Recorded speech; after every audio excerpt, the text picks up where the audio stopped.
Asteris selamat datang di Beetle Channel. Semoga kita bahagia. Jangan lupa subscribe, like, komen dan share agar channel ini semakin berkembang. Terima kasih. Bab 1221-1230. Bab 1221 peringkat tinggi beberapa pertunjukan berikutnya semuanya sangat bagus. Dan satu kontestan tersingkir. Cerita kontestan yang tersingkir ini memiliki terlalu banyak celah dan diungkapkan oleh Zhu Ximao. Itu memengaruhi kesan para juri tentang dia, dan mereka melenyapkannya. Meski kontestan tersingkir, penonton tetap bersorak. Semuanya merasa hakim telah melakukan hal yang benar. Kontestan ini tidak jujur dan ingin menipu mereka. Setelah rekaman berakhir, penonton langsung mendiskusikan pertunjukan saat mereka berjalan keluar. Semuanya merasa acara ini luar biasa dan ingin kembali menonton rekaman episode berikutnya. Tapi mereka bertanya-tanya apakah mereka bisa mendapatkan tiketnya. Ada yang mengeluhkan tempatnya terlalu kecil karena hanya bisa menampung 500 orang. Itu harus diadakan di panggung besar seperti makan malam gala festival musim semi. Dalam perjalanan pulang, Lina juga berbicara tentang pertunjukan dan kontestan. Lina bertanya pada Feng Yu apakah konsep acara ini darinya, dan apakah semua kontestan benar-benar dipilih dari audisi. Feng Yu tertawa. Para kontestan di musim pertama acara ini berasal dari audisi. Tapi itu mungkin berubah di masa depan. Selain itu, jangan menganggap serius cerita kontestan tersebut. Meskipun mereka tidak berbohong, mereka menyembunyikan beberapa informasi. Apakah Anda semua akan memutuskan pemenang sebelumnya atau memanipulasi kontestan? Lina bertanya dengan ekspresi kamu tidak bisa membodohiku. Kami memang menyiapkan sesuatu sebagai rencana cadangan, tapi kami tidak menggunakannya. Kami akan memberikan jam tayang lebih lama untuk kontestan dengan sorak-sorai paling keras selama pengeditan atau menghapus penampilan yang buruk. Pemenang tidak akan ditentukan oleh kami, dan akan ditentukan oleh popularitas para kontestan. Popularitas kontestan. Apa maksudmu? Lina bertanya dengan rasa ingin tahu. Kamu akan tahu kapan waktunya tiba. Tidak mengherankan jika saya memberitahu Anda sekarang. Ini seperti trik sulap. Jika Anda tahu cara kerjanya, apakah Anda masih akan terkejut? Baiklah. Kapan rekaman selanjutnya? Lina bertanya dengan penuh semangat. Lusa. Apakah Anda ingin menonton rekamannya? Saya akan meminta mereka untuk memesan 2 kursi untuk kami. Titik. 1 minggu kemudian, The Super Talent Show ditayangkan pada Sabtu malam. CCTV 2. Seminggu yang lalu, CCTV mengiklankan acara ini di semua program varietynya. Banyak penonton yang menunggu di depan TV mereka untuk memulai acara, dan kebanyakan dari mereka menunggu untuk melihat ketiga juri. Beberapa telah mendengar tentang pertunjukan ini dari teman-teman mereka yang telah menontonnya secara langsung di studio. Tetapi lebih banyak lagi yang menonton karena mereka telah menerima SMS yang memberitahukan mereka untuk menonton Song Jiang, Super Talent Show di CCTV 2 pada hari Sabtu jam 8.10 malam. Pemasaran SMS. Ini adalah pertama kalinya pemasaran SMS digunakan di China. Semua orang dikejutkan dengan SMS tersebut, dan mereka juga penasaran dengan acara ini. Apakah itu benar-benar menarik? Pemenangnya akan mendapatkan hadiah uang dan mobil yang tinggi. Bahkan program tersebut mengundang Aaron Kwok untuk menjadi juri. Pertunjukan dimulai, dan pertunjukan pertama mengejutkan semua pemirsa TV. Petani ini bisa bernyanyi dengan baik dengan suara wanita. Setelah mendengar cerita menyentuh di balik petani tersebut, mereka pun terpikat dengan program ini. Perbedaan pandangan para juri menjadi sorotan lain dari acara tersebut, dan aksen Mandarin Hong Kong Aaron Kwok juga mengundang tawa. Setelah episode pertama berakhir, acara ini meledak di forum internet. Tidak ada yang menyangka CCTV akan menayangkan variety show yang begitu kreatif dan menarik. Posting tentang program ini diposting di blog Sina, forum Sohu, dan Baidu. Tapi masih banyak orang yang tidak menangkapnya di TV. Saya memberitahu Anda semua, pertunjukan bakat super ini luar biasa. Ada kontestan laki-laki yang berprofesi sebagai petani, tapi nyanyiannya luar biasa. Tidak, performa akrobatnya lebih baik. Itu diwariskan dalam keluarganya dan tidak dilakukan di atas panggung sebelumnya. Tidak, penari itu lebih luar biasa. Dia bahkan mematahkan kakinya saat latihan menari. Kalian semua salah. Yang paling mengesankan adalah pria yang ketahuan berbohong oleh Zhu Ximao. Penampilannya bagus, tapi dia akhirnya mendapatkan 3 umpan silang. Layani dia dengan benar. Ini adalah pertama kalinya variety show menjadi perbincangan di kota. Tentu saja, Ini juga karena situs web mempromosikannya. Dan semua orang menyukai program ini. Program ini dengan cepat menjadi populer. Dan jauh lebih cepat dari yang diharapkan. Tentu saja, Feng Yu adalah satu-satunya yang mengharapkan ini. Ulasan online untuk acara ini sebagian besar positif. Tetapi ada juga beberapa kritik. Apa yang dipikirkan CCTV? Mengapa mereka tidak mengulangi pertunjukan yang begitu bagus? Baik, CCTV memiliki terlalu banyak program. Dan tidak ada slot waktu untuk tayangan ulang. Tapi aku ingin menontonnya lagi. Itu benar. Variety show tersebut di masa lalu diulang setidaknya 3 kali seminggu. Namun mereka tidak menayangkan ulang acara yang bagus. Apakah para pemimpin CCTV gila? Saya dengar program ini tidak diproduksi oleh CCTV. Program ini direkam di studio stasiun TV Beijing. Kakak ipar saya bekerja di sana. Apa? Program ini tidak diproduksi oleh CCTV. Apakah kamu bercanda? CCTV adalah stasiun TV utama bangsa kita. Mengapa mereka menayangkan program orang lain? Saya pikir itu benar. Setelah pertunjukan berakhir, saya melihat kreditnya. Unit produksinya bukan CCTV. Forum internet meledak lagi. Dan banyak orang merasa unit yang memproduksi program ini adalah anak perusahaan CCTV. Namun lebih banyak orang yang tertarik untuk mengetahui apakah program ini akan ditayangkan kembali di TV. Karena forum online masih membahas program ini, seseorang menyebutkan bahwa program ini tersedia di Sohu Channel. Saat itulah orang menyadari Sohu memiliki saluran online dan memiliki hak siar acara ini. Beberapa orang mulai mengunduh acara di Sohu Channel. Dan beberapa dengan kecepatan internet yang lebih cepat menontonnya secara online. Tapi mereka sadar kualitasnya kurang bagus kalau streaming. Video yang diunduh jauh lebih jelas. Sehari setelah acara itu ditayangkan, Kepala Stasiun Jia sedang melihat laporan rating TV kemarin.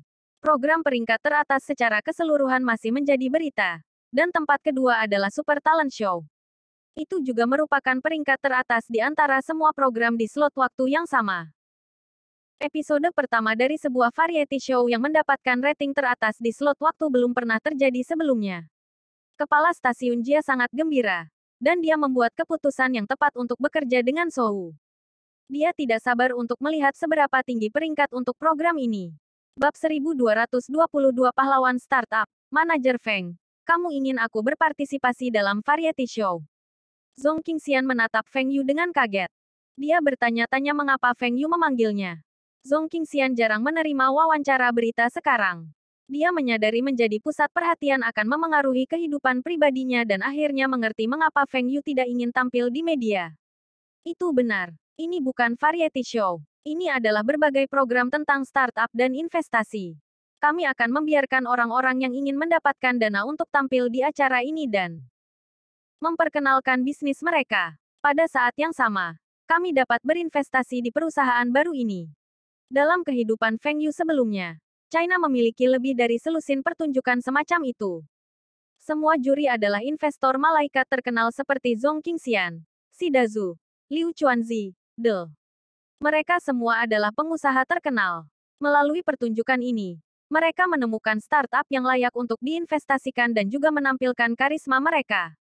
Pemirsa akan menemukan sisi humornya. Dan mereka tidak lagi misterius dan di luar jangkauan. Beberapa dari mereka suka tampil di TV dan disembah oleh pemirsa. Buat orang-orang yang mencari dana untuk tampil di program ini. Dan saya akan menjadi juri dan investornya. Itu benar. Apakah Anda tidak memiliki perusahaan investasi? Tetapi dibandingkan dengan Taihua Consulting, perusahaan Anda tidak memiliki banyak proyek untuk diinvestasikan. Alasan utamanya adalah perusahaan Anda tidak cukup terkenal. Tapi setelah program ini ditayangkan, perusahaan investasi Anda akan menjadi terkenal. Jika Anda dapat berinvestasi dalam beberapa bisnis yang bagus, Anda akan mendapatkan keuntungan yang tinggi. Zhong Qingxian adalah ketua Asosiasi Bisnis Zhejiang. Tetap saja, investasinya difokuskan terutama di Provinsi Zhejiang untuk membantu orang-orang dari kampung halamannya. Investasi Taihua Consulting ada di seluruh China. Meskipun beberapa investasi Zhong Qingxian telah gagal, banyak lagi yang berhasil. Keuntungan dari bisnis yang sukses ini beberapa kali lipat dari investasinya. Belum lagi investasi di perusahaan internet. Pengembaliannya puluhan atau bahkan ratusan kali lipat dari investasi awal. Selain aku, siapa lagi yang kamu undang? Zhong Qingxian tahu Feng Yu pasti tidak akan berpartisipasi dalam pertunjukan ini. Liu Chuanzi, Sun Liji, Liu Yonghao, dan Si Dazu. Di antara orang-orang ini, Liu Chuanzi paling suka membantu orang lain. Dalam kehidupan Feng Yu sebelumnya, dia adalah ketua dari banyak asosiasi dan organisasi, karena dia telah membantu banyak orang. Banyak pengusaha sukses memiliki kekayaan bersih lebih tinggi dari Liu Chuanzi. Namun, semuanya menominasikannya menjadi ketua. Ini menunjukkan betapa berpengaruhnya dia. Ketika Feng Yu memanggil Liu Chuanzi untuk mengundangnya, dia langsung setuju. Ia pun merasa program ini dapat membantu banyak pengusaha muda China. Sun Liji juga langsung setuju. Meskipun dia bertanggung jawab atas dana yang sangat besar, dia memiliki pengalaman yang jauh lebih sedikit daripada yang lain. Liu Yonghao telah menjadi investor malaikat 2 tahun lalu. Feng Yu telah mendukung program Guangcai-nya mendapat dukungan dari Feng Yu, dan dia sangat menghormatinya. Feng Yu harus membujuk Liu Yonghao untuk beberapa waktu sebelum dia setuju. Adapun Si Dazu, dia setuju tanpa ragu-ragu. Feng Yu telah membantunya dengan berinvestasi padanya dan membiarkan dia kembali dari ambang kebangkrutan. Meskipun bisnisnya berjalan dengan baik sekarang, dia tidak puas.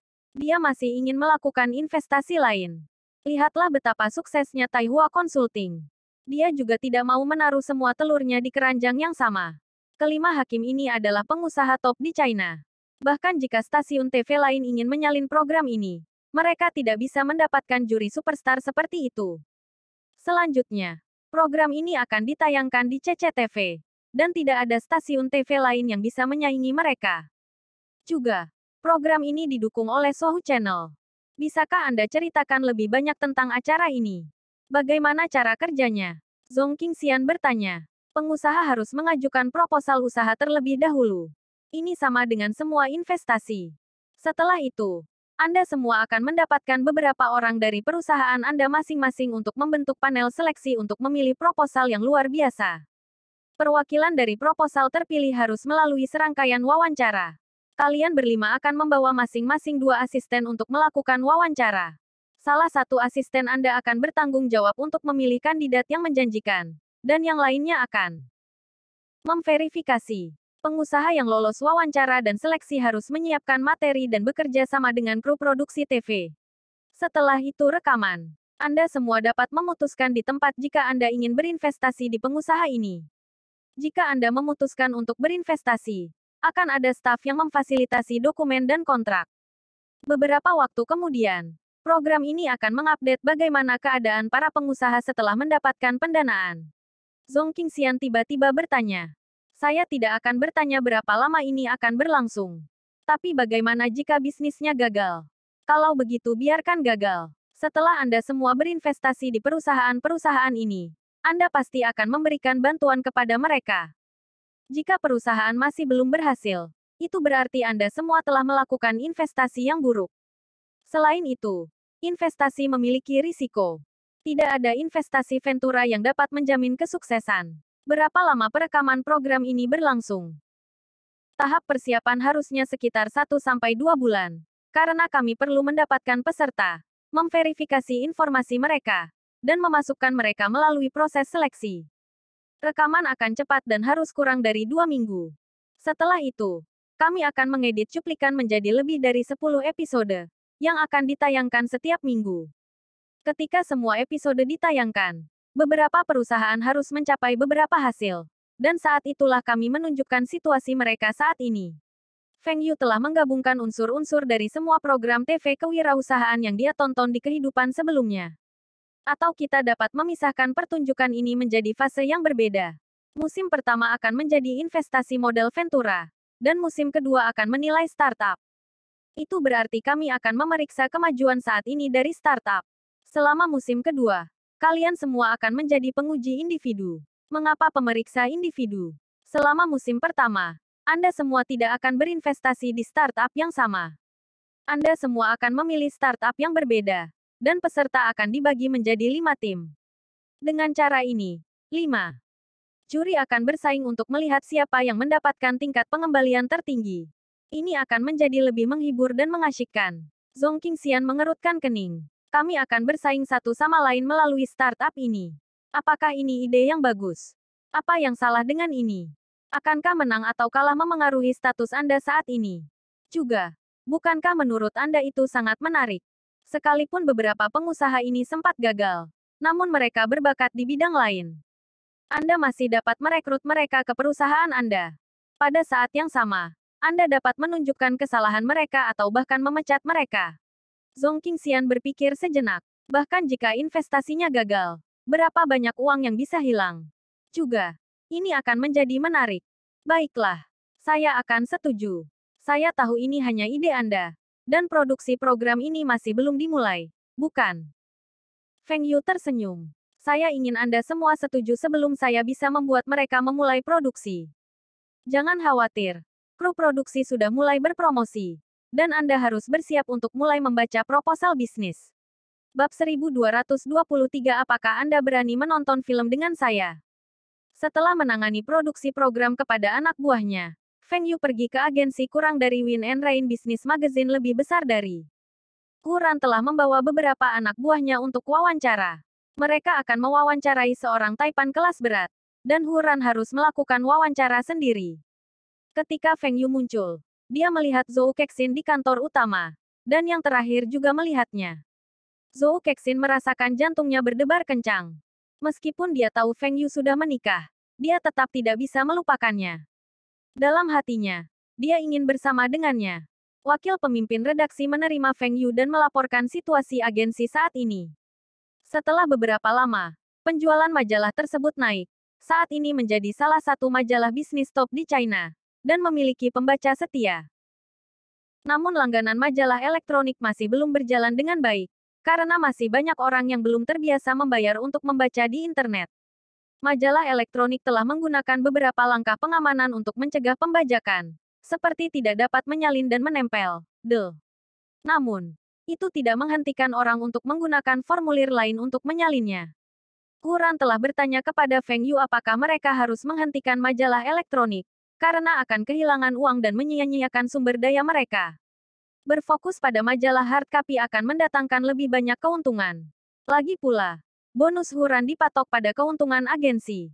Jika agensi tidak menghasilkan uang, bagaimana dia bisa meminta bonus tinggi? Ketika dia datang ke China, dia ingin menghasilkan uang sebelum kembali ke negara asalnya. Tapi setelah Huran mulai bekerja di kurang dari Win and Rain Business Magazine lebih besar dari, dia merasa tidak kehilangan apapun. Itu adalah mimpinya untuk memulai majalah bisnis. Dan gajinya sangat tinggi. Lebih penting lagi, sebelum ini, dia bekerja di Enron. Lihatlah Enron sekarang. Setelah wakil pemimpin redaksi menyelesaikan laporannya, Feng Yu bertanya dengan acuh tak acuh. Bagaimana perusahaan akan mempersiapkan staf baru? Kita tidak bisa terus merekrut reporter dan editor dari agensi lain. Kami juga harus merawat staf kami, terutama reporter wanita.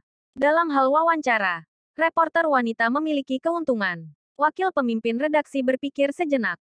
Pemimpin redaksi telah memperlakukan Zhou Kexin dengan baik, dan dia dianggap sebagai staf baru. Kami memiliki staf baru, Zhou Kexin, yang cukup luar biasa. Dia berhasil mewawancarai beberapa orang yang bahkan tidak bisa kami akses. Artikelnya juga ditulis dengan baik, dan selalu bisa mendapatkan berita eksklusif. Agensi telah merawatnya, dan dia sudah mandiri sekarang. Feng Yu mengangguk. Panggil Zhou Kexin. Biarkan aku berbicara dengannya. Zhou Kexin memasuki ruang pertemuan dengan wakil pemimpin redaksi. Dan yang terakhir melihat mata Feng Yu dan segera meninggalkan ruangan. Sebelum Feng Yu dapat berbicara, Zhou Kexin duduk di hadapannya. Oh, bos besar kita ada di sini untuk diperiksa. Apakah menurut Anda bisnis ini sepadan dengan waktu saya untuk datang dan melakukan inspeksi? Aku datang ke Shanghai untuk menemuimu. Zhou Kexin melihat cincin kawin di tangan Feng Yu dan merasakan hatinya sakit. Kamu menikah diam-diam. Sepertinya Anda memiliki kehidupan yang baik. Apa yang salah? Satu wanita tidak cukup untukmu. Feng Yu tersenyum malu dan tidak membalas. Dari nada suara Zhou Kexin, dia tahu dia masih memikirkannya. Jika tidak, dia tidak akan cemburu. Dalam hati Feng Yu, dia sangat gembira. Kenapa kamu diam saja? Apakah kamu tidak takut istrimu akan tahu kamu ada di sini?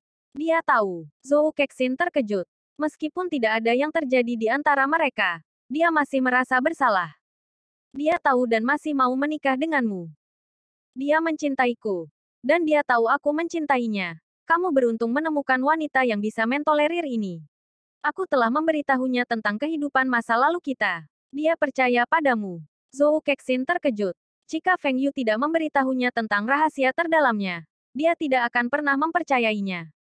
Dia tahu aku tidak akan pernah berbohong padanya. Begitukah caramu meyakinkan dia? Dia bodoh mempercayaimu. Meskipun Zhou Kexin mengatakan ini, dia juga memarahi dirinya sendiri karena bodoh. Kenapa dia masih memikirkan Feng Yu? Orang yang disukainya harus menjadi orang paling tampan kedua di dunia. Tetapi ketika dia bertemu langsung dengan Feng Yu, orang tertampan kedua di dunia dan Feng Yu telah bergabung. Mungkinkah ini takdir? Kau ingin aku bersamamu. Lalu apakah kamu berani menonton film denganku? Zhou Kexin memprovokasi dia dan juga menantikannya. Feng Yu mengangguk. Ayo pergi. Film apa yang ingin kamu tonton? Setelah bekerja, Feng Yu mengendarai model Songjiang, Olimpiade yang lebih tua untuk menjemput Zhou Kexin dari persimpangan dekat agensi untuk membawanya ke bioskop. Hai, saya ingin 2 tiket untuk kurang dari Chinese Odyssey 2002 lebih besar dari. Kata Zhou Kexin di loket tiket. Zhou Kexin ingin menonton film ini tetapi tidak memiliki siapapun untuk menemaninya. Film ini tidak cocok untuk ditonton sendiri. Maaf. Pemutaran film ini telah berakhir. Silakan pilih film lain. Pemutaran telah berakhir. Zhou Kexin membeku. Ini adalah film yang paling ingin dia tonton. Tetapi pemutarannya telah berakhir. Apa yang salah? Feng Yu, mengenakan kacamata hitam, berjalan mendekat. Pemutaran film telah berakhir. Ayo pergi. Saya tidak ingin menonton film lain. Zhou Kexin kecewa. Feng Yu menghentikan Zhou Kexin. Tunggu sebentar. Biarkan saya membuat panggilan telepon. Feng Yu berjalan ke counter dan memberitahu penjual tiket. Beri aku nomor telepon manajermu. Saya ingin berbicara dengannya. Tuan, tidak ada gunanya bahkan jika Anda mengeluh kepada manajer kami. Pemutaran film ini telah berakhir. Jawab penjual tiket. Bagaimana Anda tahu manajer Anda tidak mau memutarkan film ini untuk saya? Bukan masalah besar untuk memberi saya nomornya, kan? Feng Yu tersenyum. Penjual tiket melihat senyum percaya diri Feng Yu dan mengira dia memiliki beberapa koneksi. Dia dengan cepat menyerahkan kartu nama manajernya ke Feng Yu. Feng Yu berjalan ke sudut. Hai, apakah Anda manajer Sun?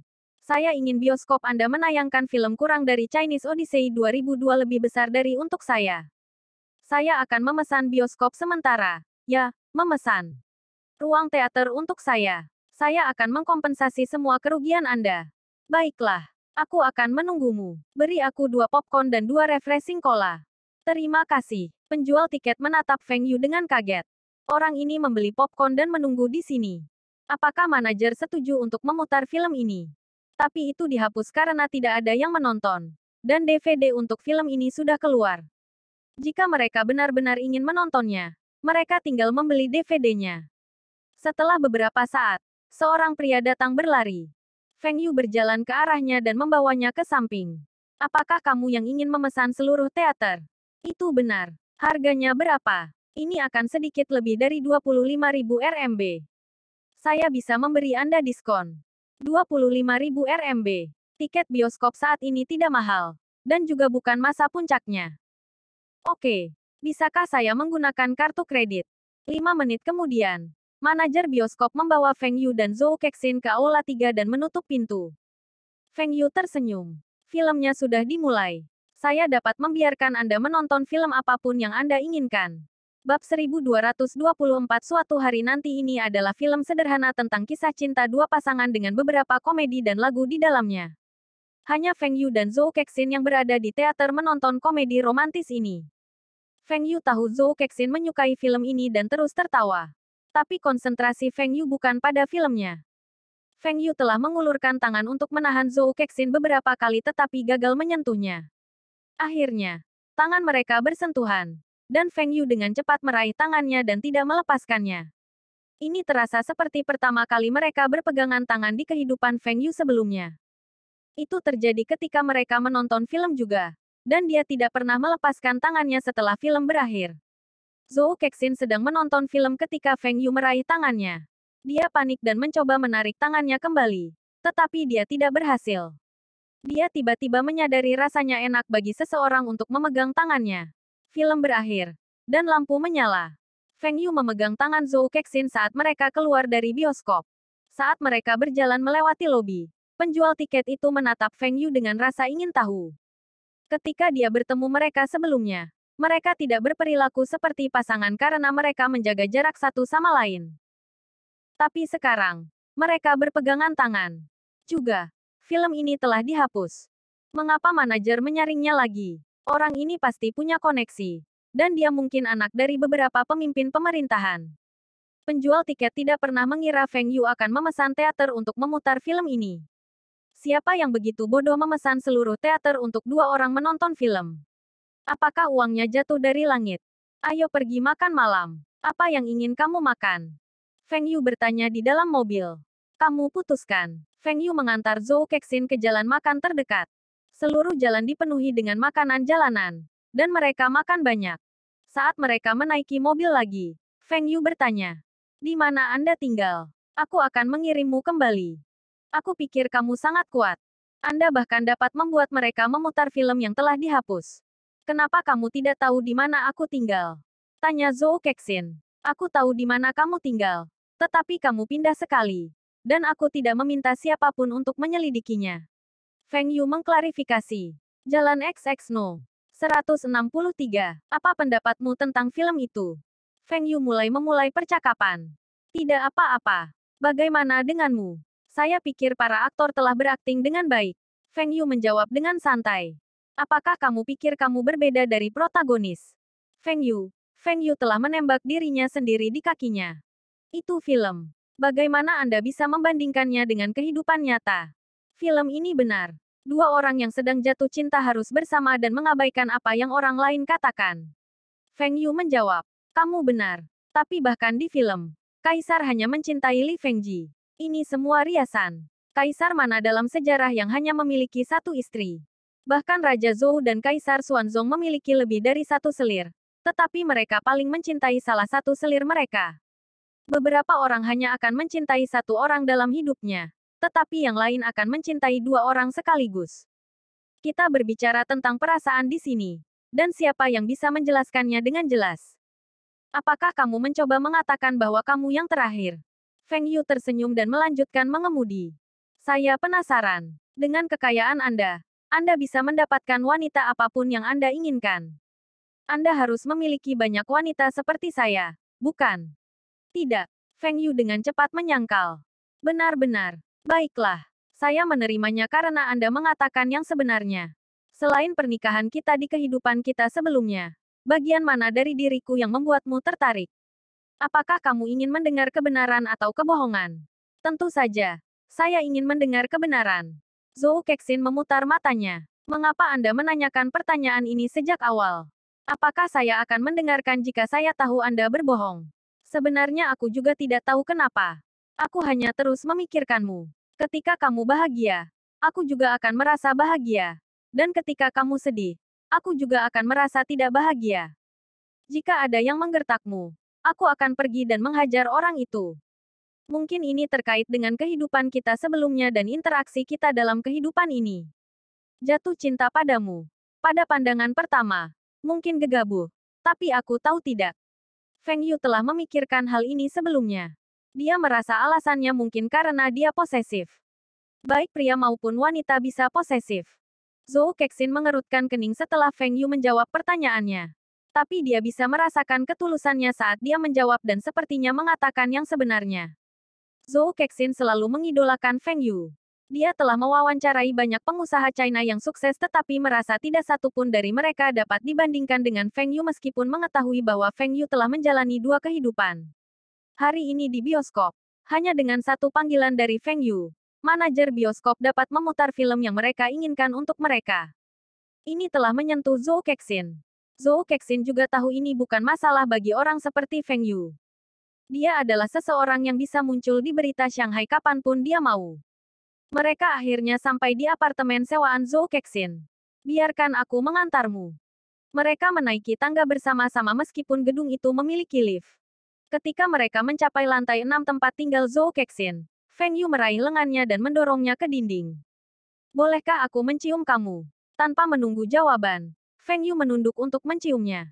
Zhou Kexin mencoba mendorong Feng Yu menjauh. Tetapi dia menyadari bahwa dia menyukai perasaan dicium olehnya.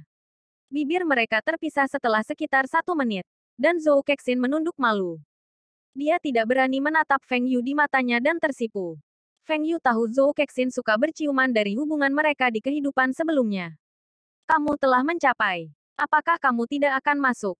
Zhou Kexin sadar kembali dan segera berlari ke apartemennya dan mencari kuncinya di tasnya.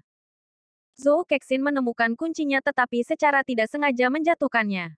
Feng Yu berjalan mendekat dan mengambilkannya untuknya. Zhou Kexin berseru, "Kamu tidak bisa tinggal di sini malam ini." Dia segera menyesal mengatakan ini karena Feng Yu tidak pernah mengatakan dia ingin tinggal di tempatnya. Feng Yu tertawa. "Jangan khawatir. Saya tidak begitu cemas. Saya percaya Anda akan mengundang saya suatu hari nanti." Selamat malam. Bab 1225 sepeda listrik imitasi Feng Yu dan Lina kembali ke Kota Bing selama liburan hari buruh untuk mengunjungi kerabat mereka dan grup manufaktur mesin Kota Bing. Grup tersebut berkembang pesat dalam beberapa tahun terakhir, terutama kendaraan listrik, seperti sepeda listrik dan sepeda motor listrik. Namun, mereka masih belum memulai dengan mobil listrik. Mobil listrik sudah muncul di abad terakhir. Mobil listrik paling awal yang tercatat berasal dari tahun 1834. Tetapi setelah minyak bumi diekstraksi dalam volume besar dan terobosan dalam mesin pembakaran, pengembangan mobil listrik terhenti. Hingga sekitar tahun 1990, ketika harga minyak mulai naik, dan polusi meningkat, orang mulai melirik mobil listrik lagi. Sepeda listrik paling awal dikembangkan oleh Shanghai Forever.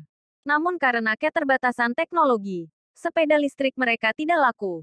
Penjualan mereka untuk sepeda motor listrik lebih buruk.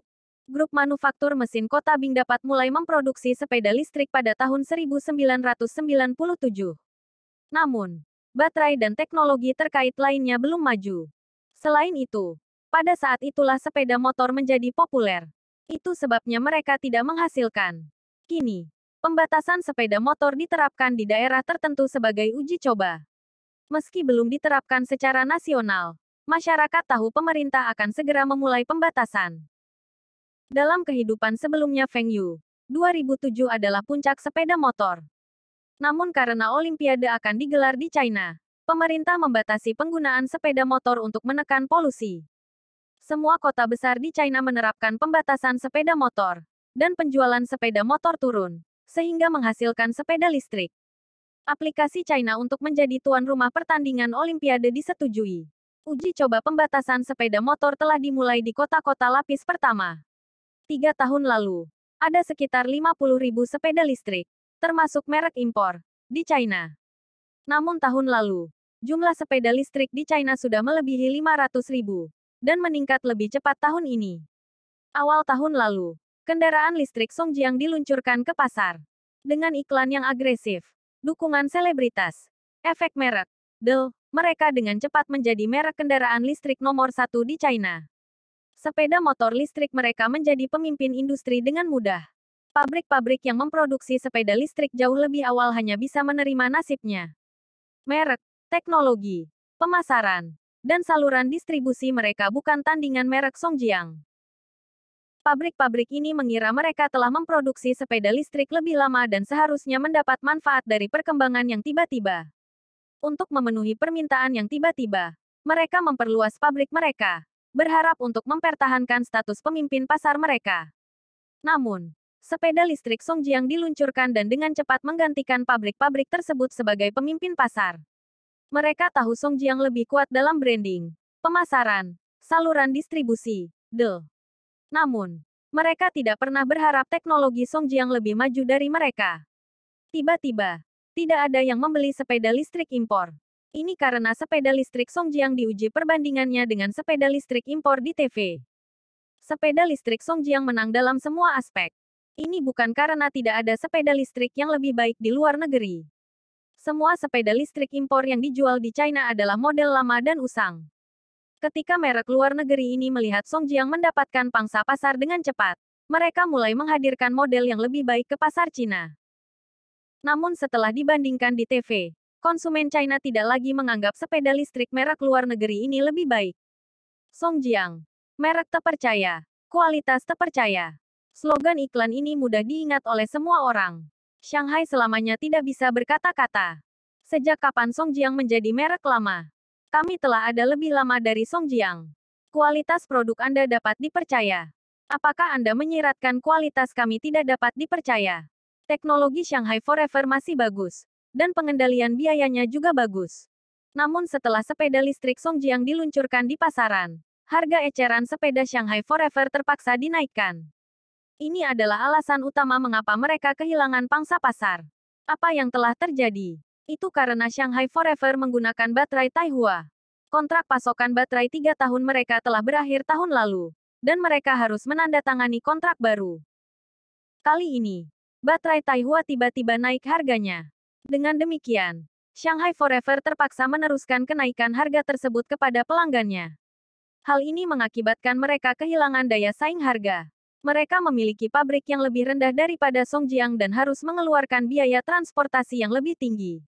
Sekarang, sepeda listrik mereka dihargai 200 Rmb lebih tinggi dari milik Songjiang.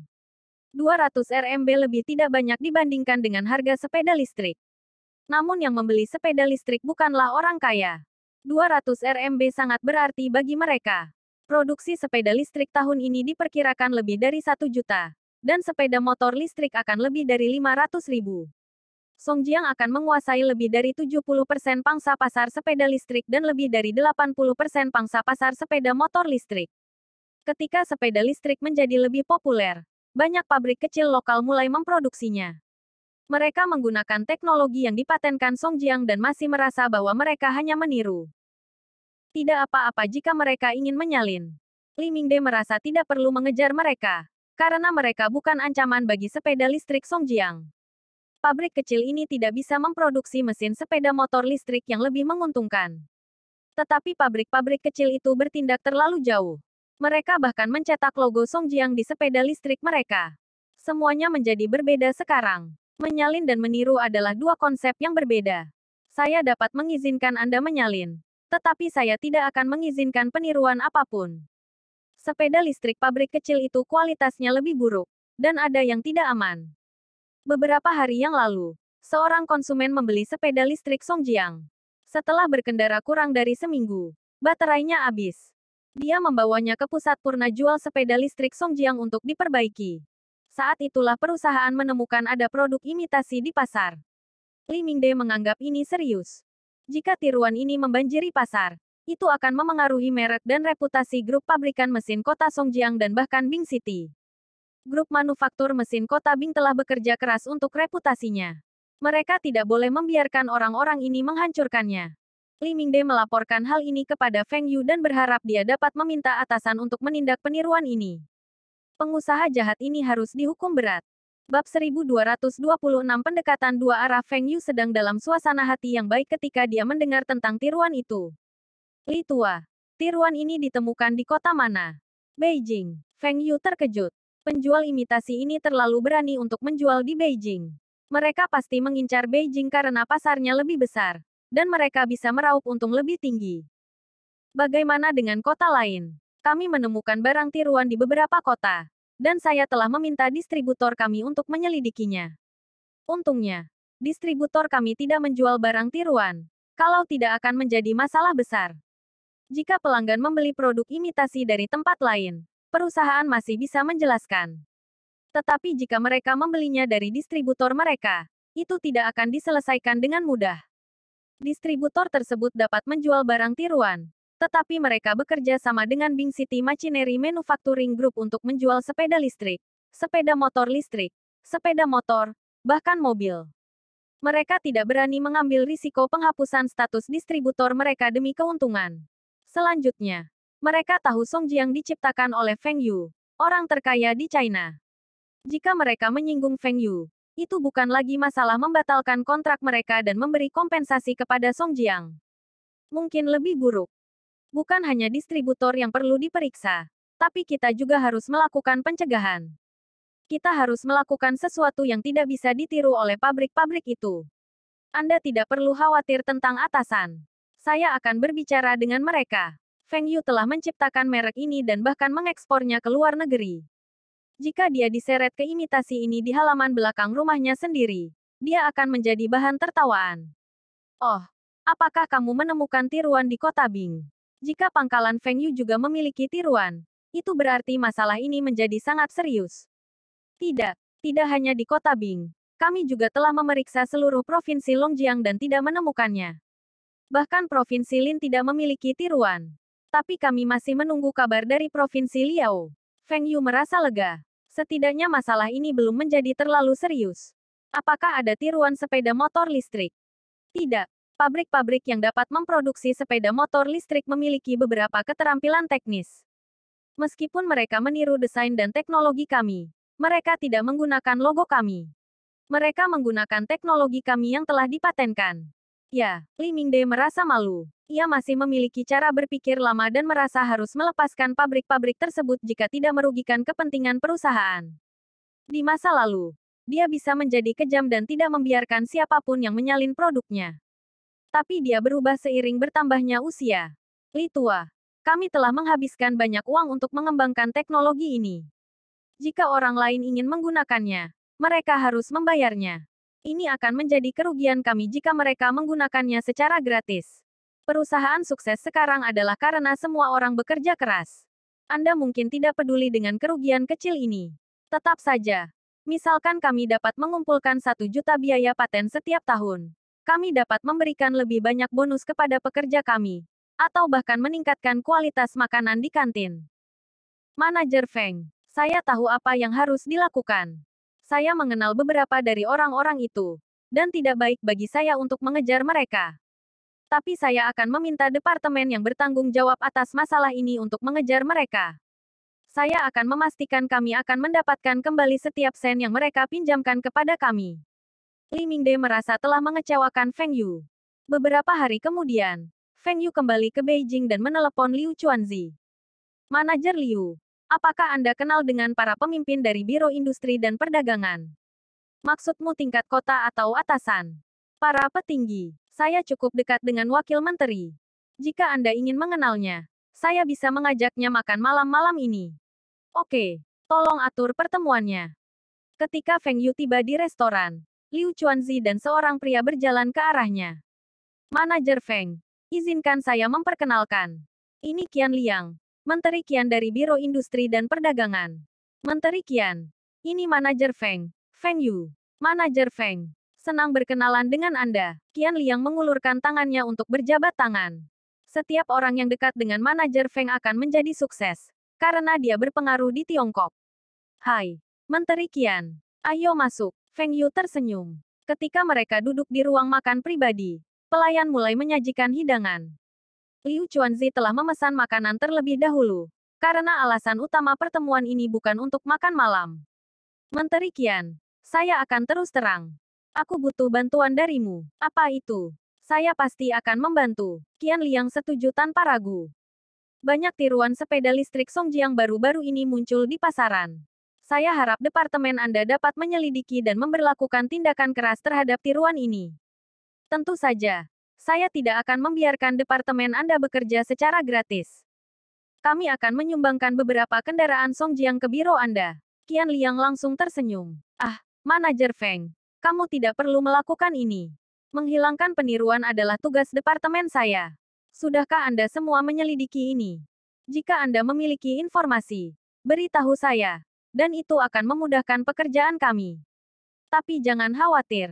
Saya akan mengeluarkan perintah untuk membiarkan setiap provinsi menindak tiruan ini. Feng Yu puas dengan sikap Qian Liang. Menteri Qian, saya akan menerbitkan artikel tentang masalah ini di surat kabar dan internet. Mohon bersiaplah. Apa maksudmu? Feng Yu mengeluarkan sebuah dokumen dan memberikannya kepada Qian Liang. Qian Liang membuka dokumen itu dan mulai membaca. Semakin dia membaca, semakin dia mengerutkan kening. Manajer Feng, apakah perlu melakukan ini? Artikel ini membahas tentang jumlah produk imitasi di China dan pengaruhnya terhadap pasar. Jika artikel ini diterbitkan, itu akan menjadi tamparan bagi Biro Perindustrian dan Perdagangan. Qian Liang tidak senang. Dia telah setuju untuk membantu Feng Yu menyelesaikan masalah ini. Tetapi Feng Yu masih ingin meledakkan masalah ini. Feng Yu tertawa. Menteri Qian, bagaimana jika artikel ini diterbitkan oleh departemen Anda? Diterbitkan oleh departemen saya. Apakah Anda mengatakan Anda ingin kami melaporkan artikel ini? Qian Liang tetap diam. Meskipun ini akan mengungkap kegagalan departemen mereka dan menunjukkan tekad mereka untuk menindak peniruan. Para petinggi juga akan senang melihat ini. Bahkan warga sipil pun akan tahu bahwa mereka bertekad untuk menghilangkan pemalsuan ini dan akan mendukung mereka. Dulu, ketika anak buahnya mengejar para penjual imitasi itu, mereka akan dituduh menindas mereka, mempersulit mereka untuk bekerja. Menteri Qian, saya dapat membiarkan departemen Anda menerbitkan artikel ini.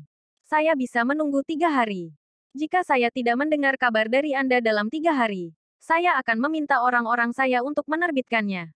Qian Liang berpikir sejenak. Oke, saya pasti akan menghubungi Anda kembali dalam 3 hari. Bab 1227 mempengaruhi opini publik. Meskipun Qian Liang meminta 3 hari, dia mengeluarkan perintah ke semua provinsi untuk mulai mengekang peniruan keesokan harinya. Alasan yang diberikan adalah China baru saja bergabung dengan WTO, dan reputasinya tidak dapat dirusak oleh barang tiruan tersebut. Dengan alasan yang bagus, tidak ada yang berani menentang. Ternyata, produk imitasi tersebut ada yang dilindungi oleh pemerintah daerah. Bahkan ada yang diproduksi oleh badan usaha milik negara. Pabrik-pabrik palsu ini hanya ingin mencarikan pekerjaan bagi para pekerjanya. Adapun penggunaan logo Songjiang, itu adalah kesalahan produksi. Selain itu, Songjiang Motors kaya, dan jumlah kecil ini tidak akan membuat perbedaan bagi mereka. Semuanya dulunya adalah BUMN dan harus saling menjaga. Beberapa pabrik memiliki orang untuk menutupinya. Atasan ingin menyelidiki, kan? Mereka siap. Ketika orang-orang dari industri dan perdagangan datang untuk diperiksa, mereka akan melihat sebuah pabrik yang memproduksi merek sepeda listrik mereka sendiri, dengan semua persetujuan yang layak. Mereka yang tidak memiliki semua dokumen yang diperlukan akan menangguhkan operasi mereka sebelum industri dan perdagangan datang untuk memeriksanya. Bagaimana staf Biro Industri dan Perdagangan dapat memeriksa pabrik mereka jika mereka bahkan tidak bisa masuk? Jika mereka bersikeras untuk memeriksa, para pemimpin dari departemen lain akan menelepon untuk meminta belas kasihan.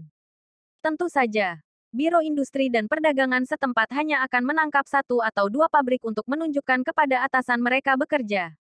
Selain sepeda listrik Songjiang imitasi, banyak pabrik yang memproduksi produk palsu lainnya. Mereka hanya akan memilih 1 atau 2 pabrik tanpa dukungan. Pabrik-pabrik ini membayar pajak kepada otoritas lokal. Keesokan harinya, distributor grup manufaktur mesin kota Bing memberi umpan balik bahwa Biro Industri dan Perdagangan di provinsi mereka telah mulai menyelidiki, dan mereka melakukan peluit secara anonim.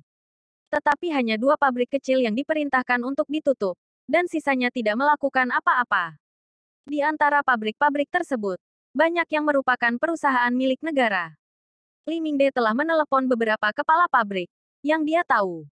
Banyak dari mereka adalah juniornya. Orang-orang ini menggunakan hubungan dan masa lalu mereka untuk mengemis pada Li Mingde, membuatnya tidak berdaya. Dia sangat marah tetapi tidak ingin menyakiti perasaan teman-teman lamanya. Jika dia membiarkan mereka melanjutkan, itu akan merugikan kepentingan perusahaan. Feng Yu telah membayar gaji dan tunjangan yang tinggi kepada Li Mingde. Tidak tepat baginya untuk menggunakan kekuasaannya untuk merugikan kepentingan perusahaan dengan memberikan hak istimewa kepada kenalannya. Li Mingde mengambil keputusan dan memerintahkan eksekutif perusahaannya yang lebih tinggi untuk mengunjungi berbagai provinsi dengan tim mereka untuk melaporkan pabrik-pabrik ini. Jika Pemda tidak bisa menyelesaikannya, dia akan melapor hingga ke tingkat provinsi.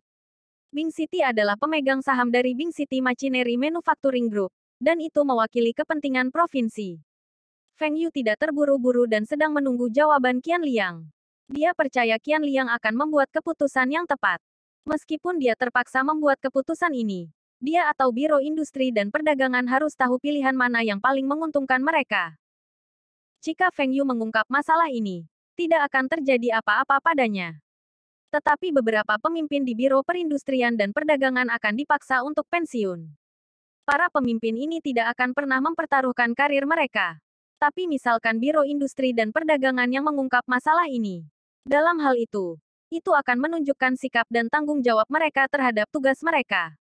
Juga, mereka dapat memperoleh opini publik yang baik dan membiarkan atasan memperhatikan mereka. Biro Perindustrian dan Perdagangan perlu menghadapi masalah ini secara terbuka agar para pemimpinnya dapat mempertahankan posisinya. Pada hari ketiga, Qian Liang menelepon Feng Yu untuk memberitahunya bahwa biro merasa artikel ini bisa menjadi peringatan setelah diskusi internal mereka. Mereka akan menerbitkan artikel ini di buletin sirkulasi internal dan dikurang dari harian rakyat lebih besar dari ditandatangani oleh kantor mereka. Juga, Qian Liang akan memimpin tim pemimpin lainnya untuk melakukan inspeksi di berbagai biro provinsi. Mereka harus membiarkan sektor manufaktur China kembali ke jalur yang benar. Zhao Tua, apakah kamu sudah membaca koran? Bos sebuah perusahaan di Provinsi Hunan, Zhao Tianbao, terbangun oleh panggilan telepon. Dia mendorong wanita di lengannya dan meraih teleponnya. Saat dia menjawab, dia mendengar pihak lain mengatakan ini. Zhao Tianbao melihat teleponnya dan melihat nama penelepon. Itu manajer Hu dari Provinsi Hubei. Hu Tua, apa yang kamu bicarakan? Apakah Anda di Hunan sekarang? Aku akan mentraktirmu makan malam dan minum malam ini. Setelah itu, aku akan membawamu ke klub malam XX. Zhao Tua, bangun. Ini bukan waktunya untuk berpikir tentang minum. Lihatlah kurang dari harian rakyat lebih besar dari sekarang. Biro Industri dan Perdagangan telah menerbitkan sebuah artikel kurang dari jalur pengembangan yang tepat untuk sektor manufaktur lebih besar dari. Atasan akan menindak imitasi dan palsu. Anda mungkin ditangkap besok jika Anda tidak melakukan apa-apa. Zhao Tianbao tiba-tiba terbangun. Apa? Atasan akan menindak imitasi dan palsu. Tapi biro provinsi baru saja memeriksa pabriknya. Zhao Tianbao segera menutup telepon dan berpakaian. Wanita di tempat tidur itu mengulurkan tangan untuk memeluknya. Sayang, kenapa kamu bangun pagi sekali? Kemana kamu pergi? Lepaskan saya. Saya memiliki hal-hal mendesak untuk dihadiri. Cepat dan periksa berapa banyak uang tunai yang kita miliki di rumah. Saya sangat membutuhkannya. Skenario ini terjadi di beberapa provinsi. Para bos pabrik ini mengira mereka akan baik-baik saja setelah Biro Perindustrian dan Perdagangan Provinsi melakukan inspeksi di pabrik mereka. Tapi itu belum berakhir. Atasan tidak mempercayai laporan Biro Provinsi dan akan melakukan inspeksi sendiri. Ini akan menjadi masalah besar. Semua trik mereka tidak berguna jika para petinggi terlibat. Beberapa bos pabrik masih ingin mencoba peruntungan. Berpikir bahwa mereka dapat melarikan diri jika mengeluarkan sejumlah uang. Setelah artikel ini diterbitkan, orang-orang mulai membicarakannya di internet. Beberapa netizen, yang tidak ada hubungannya, mulai berkomentar seolah-olah mereka dari pihak berwenang setempat. Saya pikir Biro Industri dan Perdagangan kali ini serius, dan orang-orang di tingkat akar rumput akan mendapat masalah.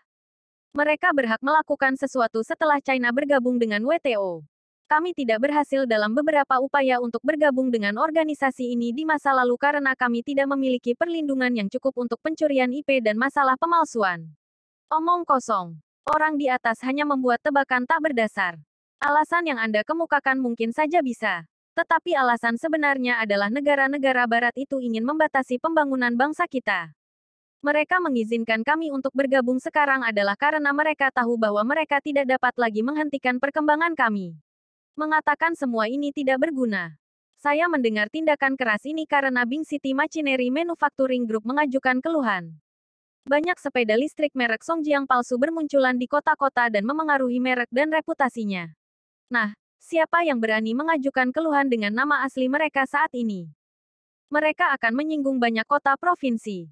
Selanjutnya, Songjiang adalah merek besar. Apakah Anda pikir mereka akan peduli tentang ini? Sekecil apapun kaki nyamuk, tetap saja daging.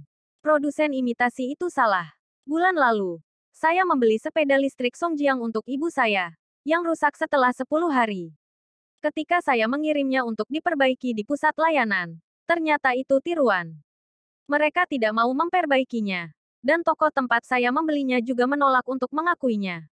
Saya seharusnya tidak mencoba menyimpan beberapa ratus RMB sejak awal dan pergi ke toko Songjiang untuk membelinya. Setidaknya, aku tidak akan khawatir sekarang. Tapi saya pikir itu kesalahan Biro Industri dan Perdagangan. Jika mereka menangani masalah ini dengan serius di masa lalu, tidak akan ada begitu banyak peniruan. Feng Yu membaca komentar ini dan memahami kekhawatiran Biro Industri dan Perdagangan. Mereka takut orang-orang akan berpikir buruk tentang mereka. Karena ini masalahnya, saya akan memengaruhi opini publik demi kebaikan saya. Bab 1228 mengubah hal buruk menjadi baik. Menteri Qian. Berita Sina telah menerbitkan artikel komentar tentang artikel berita yang kami terbitkan. Salah satu staf Qianliang melaporkan. Oh, apa yang dikatakan artikel itu? Artikel tersebut mengatakan bahwa kami menunjukkan tekad kami untuk menindak pemalsuan dan peniruan serta menunjukkan keberanian unit kami untuk mengambil tanggung jawab dan menghadapi pengawasan publik. Inilah yang harus dilakukan oleh unit pemerintah yang bertanggung jawab.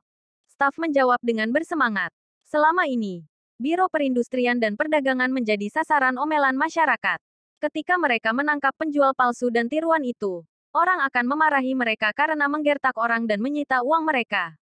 Tetapi orang tidak tahu bahwa mereka telah menutup banyak bengkel ilegal dan menghentikan masyarakat untuk membeli barang palsu yang lebih rendah. Beberapa orang tahu produknya palsu tapi tetap membelinya untuk menghemat uang. Setelah itu, mereka akan mengeluh tentang biro karena tidak melakukan tugasnya. Biro harus menghentikan pemalsuan dan tiruan itu. Dan ketika mereka mengabaikan beberapa penjual tiruan, mereka akan dimarahi oleh orang-orang dan dituduh menutupinya. Staf biro terbiasa dimarahi. Bos pabrik akan memperlakukan mereka dengan hormat jika mereka membutuhkan bantuan mereka. Tetapi ketika mereka tidak membutuhkan bantuan mereka, tidak ada yang mau menjadi teman mereka. Ini adalah pertama kalinya biro dipuji secara terbuka, dan para staf sangat gembira. Qianliang tahu ini pasti perbuatan Feng Yu untuk menyemangati mereka. Semua situs berita online utama mulai memposting ulang artikel ini, dan dua faksi muncul di forum. Satu sisi mengatakan artikel itu benar dan pekerjaan biro tidak mudah. Pihak lain merasa situs-situs berita ini menjilat biro, karena mereka juga berada di bawah yurisdiksi biro. Apakah ini lelucon? Bagaimana orang bisa mengatakan biro melakukan hal yang benar? Ini akan menyiratkan bahwa biro tidak melakukan tugasnya di masa lalu. Jika tidak, mengapa ada begitu banyak barang palsu? Kamu juga tidak bisa mengatakan ini.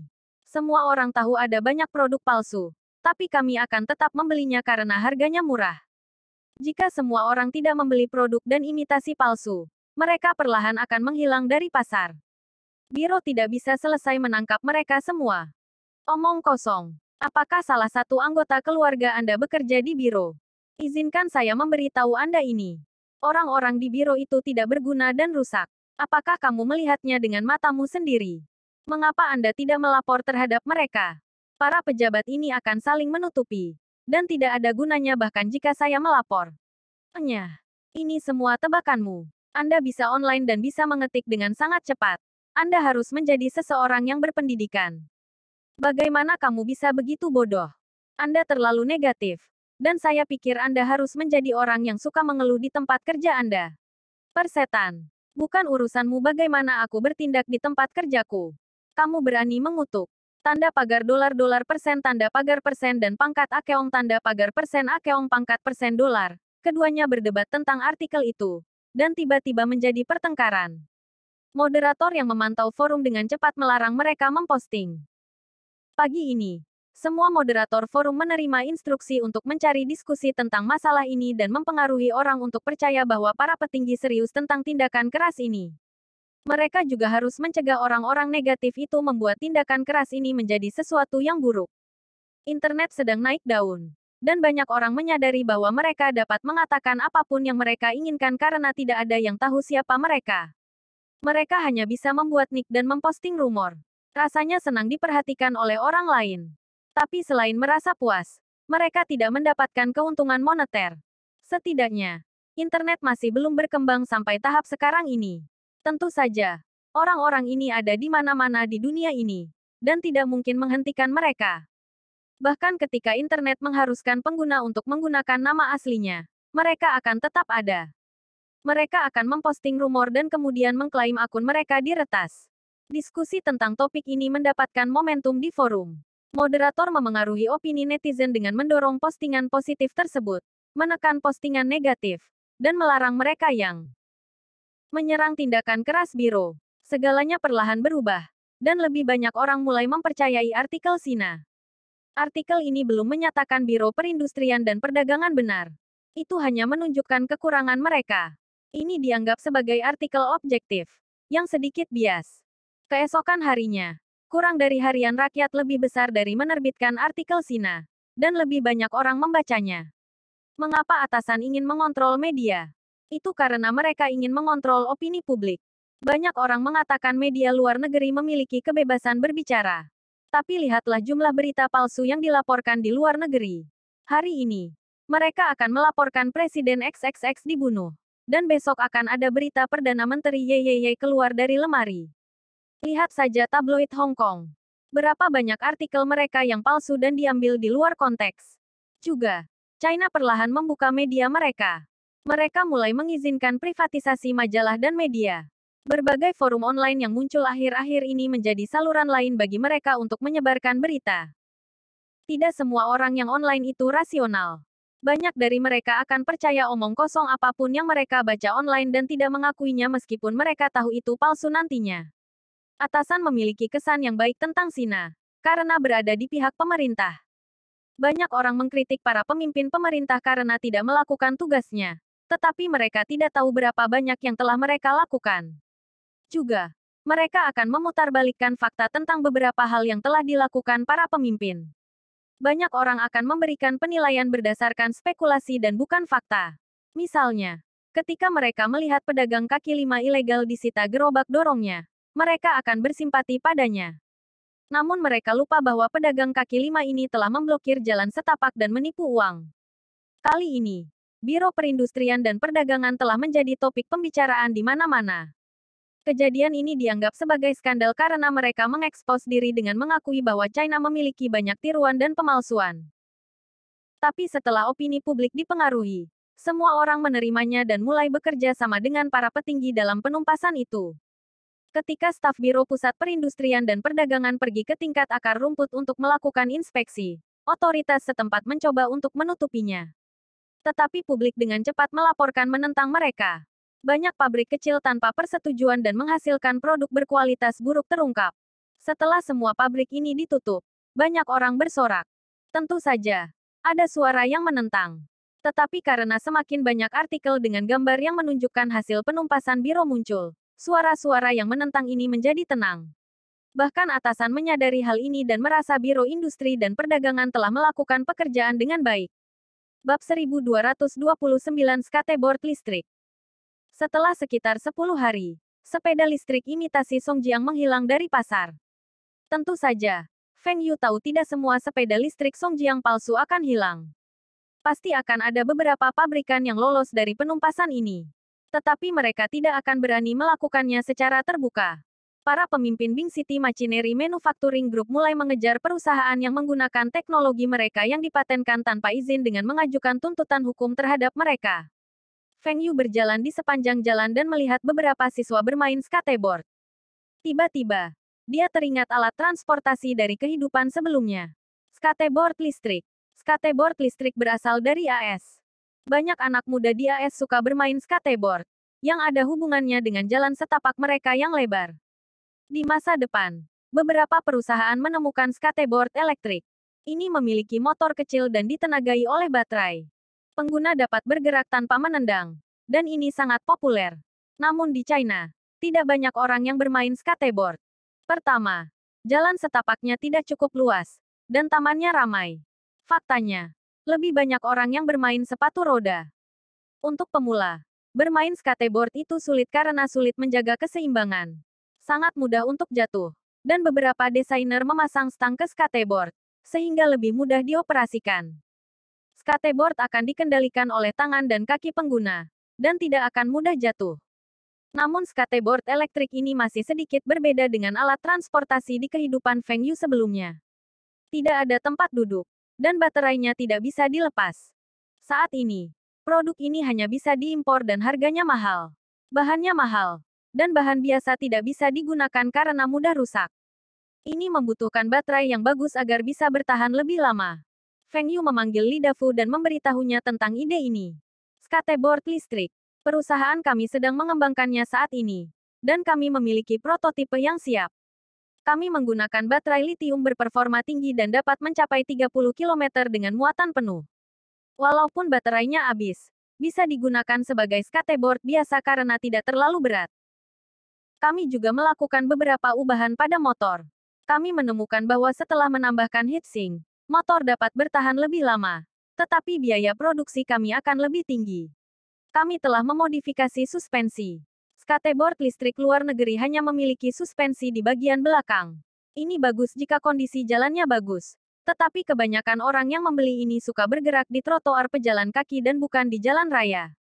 Itu sebabnya kami menambahkan suspensi ke depan dan belakang. Bodinya menggunakan paduan aluminium yang diperkuat. Lebih ringan, lebih kuat, dan tidak mudah retak atau bengkok. Itu juga bisa bertahan dalam suhu yang sangat rendah dan cocok untuk musim dingin kota Bing. Bodinya memiliki desain yang dapat dilipat. Dan setelah dilipat ukurannya seukuran tas kerja. Pengguna dapat membawanya ke dalam bus atau kereta bawah tanah. Banyak orang tinggal jauh dari tempat kerja mereka dan harus berjalan beberapa ratus meter ke tempat kerja untuk naik angkutan umum ke tempat kerja. Jadi, banyak orang akan naik sepeda ke halte bus atau stasiun kereta bawah tanah. Tapi memarkir sepeda mereka di sana akan dikenakan biaya dan tidak nyaman. Skateboard elektrik kami dapat mengatasi masalah ini karena mereka dapat membawanya ke bus dan bekerja. Mereka bahkan dapat mengisi daya di kantor mereka. Feng Yu tertawa. Dia percaya banyak orang akan melakukan ini. Lagi pula, mereka dapat mengisi daya di bawah meja mereka. Dan pemimpin mereka tidak dapat melihatnya. Feng Yu mengira perusahaan belum memikirkan hal ini. Tetapi perusahaan telah merancang prototipe. Ada 2 ukuran skateboard elektrik. Tetapi Feng Yu mengerutkan kening saat melihat desainnya. Mengapa semua tipe berdiri ini? Kenapa tidak ada tempat duduk? Bukankah kamu mengatakan skateboard elektrik ini adalah kombinasi dari skateboard dan sepeda listrik? Kenapa tidak ada tempat duduk? Ah, tempat duduk. Lidah Fu tertegun. Ini adalah skateboard listrik. Kapan skateboard memiliki tempat duduk? Feng Yu menggambar kursi yang bisa dilipat pada selembar gambar desain. Kamu harus melakukannya dengan cara ini. Kursi bisa dilipat dan dilepas. Anda telah menyebutkan perangkat ini untuk kenyamanan orang pergi dan pulang kerja, atau untuk perjalanan jarak pendek. Namun jarak tempuhnya bisa mencapai hingga 30 km. Sudahkah Anda mencoba berdiri sejauh 10 km?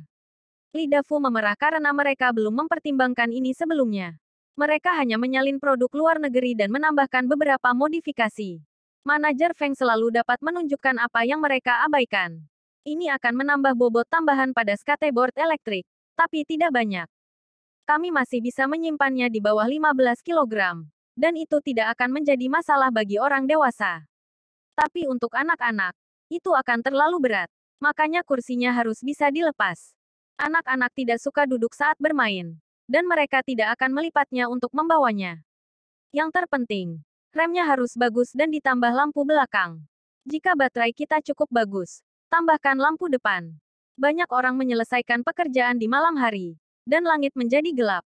Kami telah mempertimbangkan semua ini dan akan menggunakan lampu hemat energi. Oke, ingat, kendaraan listrik tidak terbatas pada produk ini saja. Anda semua tidak boleh berhenti meneliti teknologi ini. Ke depan, pasar mobil listrik akan semakin besar, dan kita tidak boleh kalah dengan perusahaan lain. Manajer Feng, mobil listrik sudah ada sejak lama. Bahkan negara kita memiliki tram listrik. Tetapi menggunakan listrik yang tinggi dan memiliki persyaratan yang tinggi untuk motornya. Yang terpenting, ia tidak memiliki kekuatan. Siapa yang mau membelinya? Beberapa orang membeli mobil untuk transportasi dan tidak suka terlalu cepat. Anda harus mengontrol kecepatan skateboard elektrik ini. Batasi hingga 10 hingga 15 mil per jam dan tidak boleh lebih tinggi dari sepeda listrik. Juga, dapatkan persetujuan yang relevan dan jangan mengkategorikannya sebagai mainan. Tidak ada yang akan membeli mobil listrik. Di kehidupan Feng Yu sebelumnya, banyak orang tua akan membeli mobil listrik kecil ini sebagai transportasi. Itu tidak mahal, dan penanganannya mudah. Meskipun tidak cepat, itu cukup untuk memenuhi kebutuhan mereka. Baiklah, kami tidak pernah berhenti meneliti teknologi ini. Namun saat ini, kami masih akan memproduksi produk tersebut sebagai mainan. Mobil mainan listrik kami laris manis. Hidup menjadi lebih baik sekarang. Waktu saya masih kecil, motor saja sudah jarang terlihat. Apalagi mobil-mobilan yang bisa dikendarai ini. Hahaha, dunia sedang berubah. Dan akan ada lebih banyak perubahan yang akan datang. Sudah umum bagi keluarga untuk memiliki mobil kecil. Dan beberapa keluarga akan memiliki lebih dari satu mobil. Apakah Anda masih ingat saya pernah mengatakan bahwa produk kita harus unik, diposisikan dengan benar, dan berkualitas tinggi? Jika Anda dapat melakukan semua ini, dan dengan merek dan pemasaran kami, penjualannya tidak akan buruk. Bab 1230 pengangkut pribadi yang menyeimbangkan diri. Keduanya mengobrol sebentar. Dan Feng Yu tiba-tiba teringat produk populer lainnya di kehidupan sebelumnya ketika Li Dafu hendak pergi. Tetapi sebagian besar pangsa pasar di kehidupan sebelumnya telah diambil alih oleh perusahaan luar negeri. Produk ini memiliki banyak kegunaan. Tidak hanya bisa digunakan oleh warga sipil, bahkan TNI dan Polri juga menggunakannya. Pengangkut pribadi yang menyeimbangkan diri. Pengangkut pribadi self-balancing dapat berupa roda tunggal atau roda ganda. Perangkat ini juga dikenal sebagai perangkat somatosensori self-balancing. Ini menggunakan stabilitas dinamis dan terinspirasi oleh gasing berputar. Itu tidak memiliki dukungan yang stabil, tetapi tidak akan roboh. Pengangkut pribadi yang menyeimbangkan diri menggunakan sensor kemiringan dan sensor giroskopik untuk bergerak dan mengendalikannya. Ini dirancang untuk bersenang-senang dan bersantai, tetapi telah menjadi alat transportasi jenis baru di masa depan. Itu juga berteknologi tinggi dan menggunakan pusat gravitasi pengguna untuk mengontrol kecepatan, gerakan, dan arah. Ketika diperkenalkan ke pasar, itu dikenal sebagai teknologi hitam. 2 tahun ini, setelah teknologi ini diperkenalkan ke pasar, banyak negara meneliti transporter pribadi self-balancing roda 2 dan ini adalah salah satu topik yang paling banyak diteliti oleh para peneliti robot. AS memimpin dalam teknologi ini, diikuti oleh Jepang, Prancis, dan Swiss. Bahkan Rusia dan Jerman tertinggal dari negara-negara ini. Tahun lalu, Segway dibentuk dan dengan cepat menjadi populer. Produknya dengan cepat beralih ke penggunaan militer karena memiliki radius putar hampir nol. Ini dapat digunakan di ruang sempit dan digunakan sebagai kendaraan darat tak berawak untuk tujuan kepanduan. Di masa depan, banyak robot penjinak bom akan menggunakan teknologi terkait ini. Tentu saja, ada robot pelacak ulat, DEL, yang cocok untuk berbagai jenis medan. Beberapa ilmuwan bahkan merasa teknologi ini dapat digunakan dalam eksplorasi ruang angkasa karena lebih berguna daripada robot dengan jejak ulat. China juga telah mulai meneliti teknologi ini, dan Universitas Huaqing memimpin penelitian tersebut dan beberapa universitas lainnya. Seharusnya, standar para peneliti China ini tidak boleh kalah dengan luar negeri. Tetap saja, mereka tidak bekerja sama dan melakukan penelitian sendiri, berharap mendapatkan ketenaran untuk diri mereka sendiri. Jika para peneliti ini bekerja sama, itu akan lebih cepat. Tentu saja, mereka harus memiliki dana penelitian yang cukup terlebih dahulu. Semakin maju teknologi, semakin banyak dana penelitian yang dibutuhkan. Penelitian instrumen presisi China berada di peringkat kedua, dan hanya teknologi gyro yang tidak dapat memenuhi standar internasional. Banyak pengangkut pribadi self-balancing buatan China menggunakan suku cadang yang diimpor dari Jepang dan AS di masa mendatang. Mereka hanya merakit bagian-bagiannya dan menjualnya dengan merek mereka sendiri. Siapapun yang mengendalikan teknologi inti akan memiliki keputusan akhir dan keuntungan tertinggi.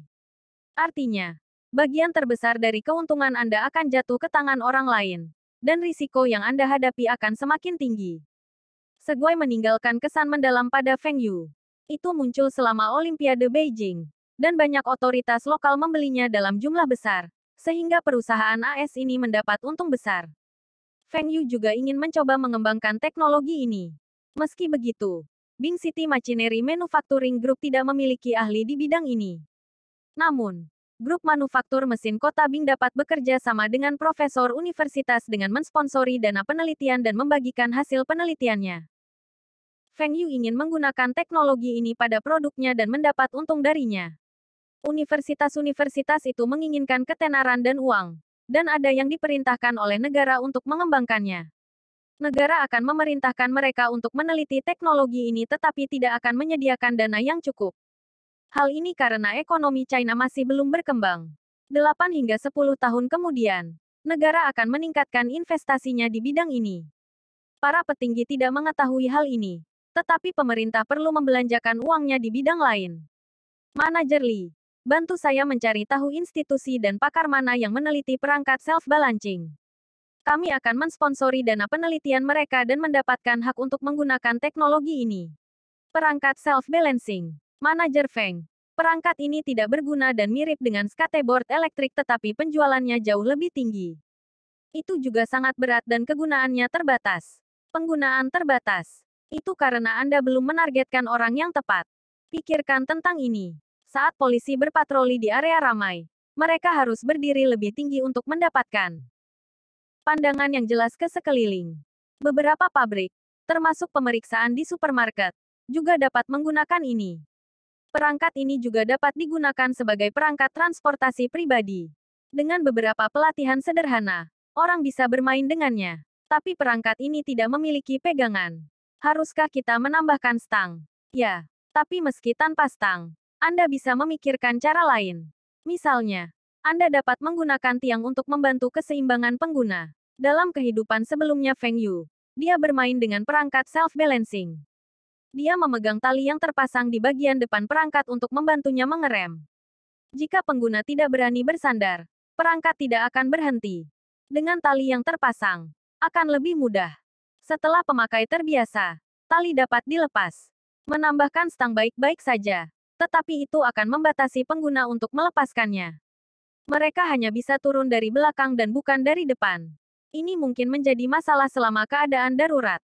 Menggunakan tali, Li Dafu membayangkan seseorang memegang tali seperti sedang menunggang kuda. Li Dafu tidak tahu apakah itu akan berhasil dan akan membuat rakyatnya menguji ide ini. Dia perlu menghubungi para peneliti tersebut dan berinvestasi pada mereka untuk mempercepat penelitian mereka terlebih dahulu. Ya, Li Dafu dapat mensponsori lebih banyak laboratorium penelitian dan membuat mereka membagikan temuan mereka untuk mempercepatnya. Jika uang tidak dapat menggerakkan para peneliti ini, maka Li Dafu akan menggunakan kepentingan nasional secara keseluruhan untuk menekan mereka. Target kita tidak boleh bersaing di antara kita sendiri. Kita harus bersaing dengan orang asing itu dan berdiri di atas mereka. Ya, inilah yang selalu dikatakan manajer Feng. Dan ini berguna melawan para peneliti itu.